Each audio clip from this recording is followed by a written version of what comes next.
एक समय की बात है। एक छोटे से गांव के किनारे एक नारियल का बाग था। यह बाग बेहद विशाल था और गांव के लोगों के बीच कई वर्षों से चर्चा का विषय बना हुआ था। बाग की देखभाल एक बूढ़ा आदमी करता था, जिसे गांव वाले बाबा कहकर बुलाते थे।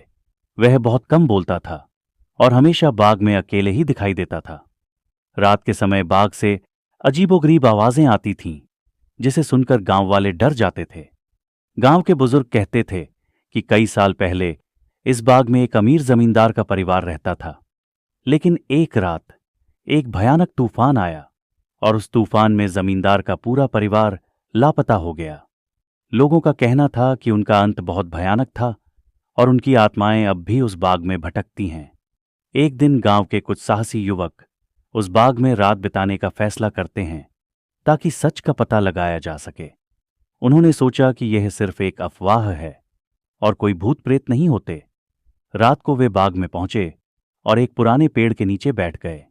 जैसे जैसे रात गहरी होती गई, हवा की सरसराहट और पेड़ों की छाया में अजीब धुंधलापन छाने लगा। अचानक एक नारियल का पेड़ जोर से हिलने लगा, जैसे किसी ने उसे झकझोरा हो।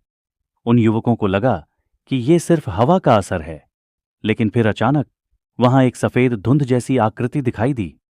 उसकी आंखें चमक रही थीं और वह धीरे धीरे उनकी तरफ बढ़ने लगी।